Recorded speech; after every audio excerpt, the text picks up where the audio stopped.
and to understand that this is not the end of family in this life. Is the way that they tell us that the families that we have in this life are going to be with us in the life hereafter, into the fourth world.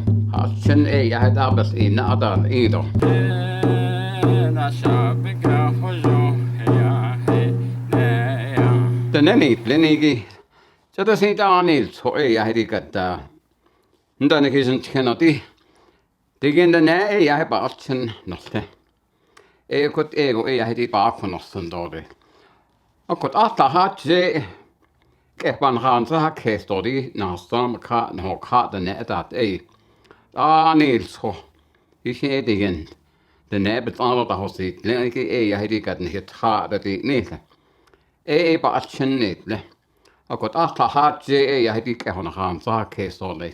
Hanne oha jubeta dit e. Aro dikata ahata hatsia. Hanne helaketa sia. Tiiseta oha jube e nato nese.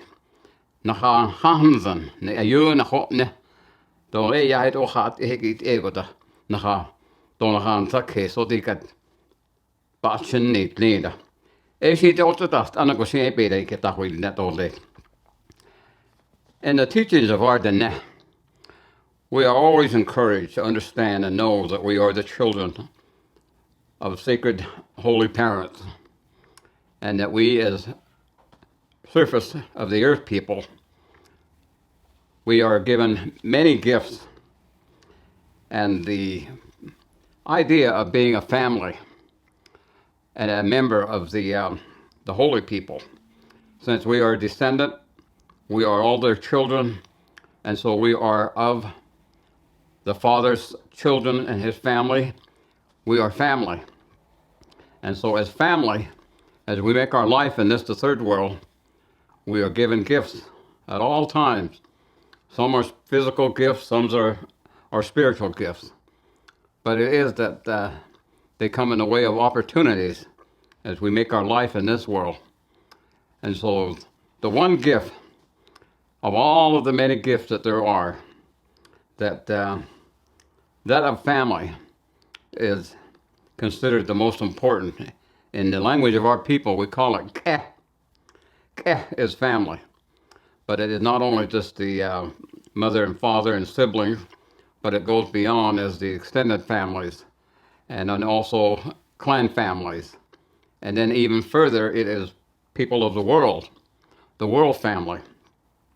And the teaching of our Dene is that this is the place in the family is where a mother and a father produce children. And it is that as mothers and fathers, as they produce these children, then they are to protect them. They are then to provide for them. And then, of course, to preside over them and make sure that they know how to make a life for themselves.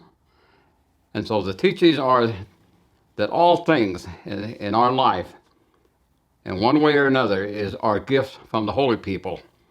Some of us have more physical gifts that we can do things with, and some of us have spiritual gifts that we are given. Some people use it in a good way, and some people can use that gift in an evil way. And it is important to know that the gifts are offered, but some people do not accept those gifts. They reject them. They don't even use them. They don't bother to develop them. And it's important to understand that those gifts that are given to us, it is our responsibility to develop them and to use them in making our life. The one gift that is most important, of course, is that of family. And the family, as we understand it, or we're supposed to understand, a lot of times our present generation and that don't understand the traditional teachings of the net and how important families are. Because you don't produce families without thinking and without thought. You don't produce families without planning. You don't produce families without understanding the ways of making your life.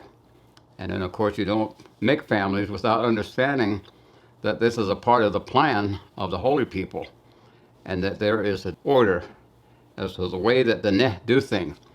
And that teaching is provided in the fundamental law. The fundamental law is the law of the universe. That is, that all things that we see in a physical form was given birth. And that's the way it is with the things that we can see, smell, touch, taste, and hear. And when we understand that those things all have families, they are families in themselves, and they follow the order that is the way that they exist. And so the teaching of our people is that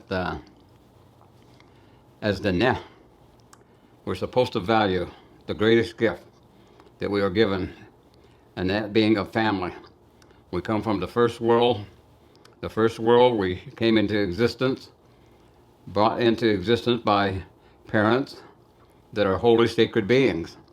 And we experience life in the second world as spirit beings, all together as a family of the Supreme Being. And then it is that we come into this world and take on a physical form. When we come into this world, it is the mother and the father that produce the physical form. But the body is in the mother. She is the one that nourishes the body as it grows to where she can give birth to that body. But that body is a living being. And it is a living being because it has that physical form, as all living life forms in this world. But when the spirit that is given, it enters here at the top of the head, we are told, in a clockwise direction, and as that spirit enters the physical body, then it lets out a cry. It then becomes what is the real person, the reality of a real person, and that is the living being, that is the combination of physical and spirit. And that is something that we call sacred, that we call beautiful.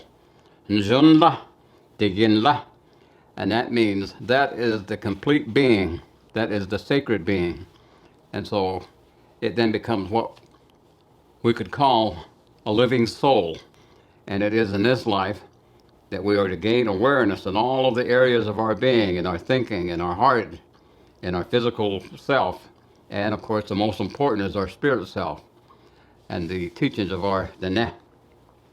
All of that, gaining awareness, can only happen in a family where you learn love and service to one another, and to pray as a family or to pray as an individual, and to understand that this is not the end of family in this life.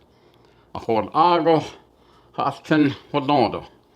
the way that they tell us that the families that we have in this life are going to be with us in the life hereafter, into the fourth world.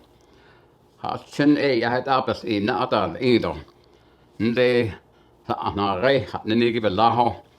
that is very important because there are so many teachings associated with the idea that life continues after this one ends, when we make our journey into the next world, the fourth world, that is a part of a divine order, is a fundamental law, is that of the way that the holy people have lived, and we have lived among them as spirit beings, and now we have a physical form, and we are to live with them in what we could consider ahol ago, which means into eternity. And those are the things that we are told.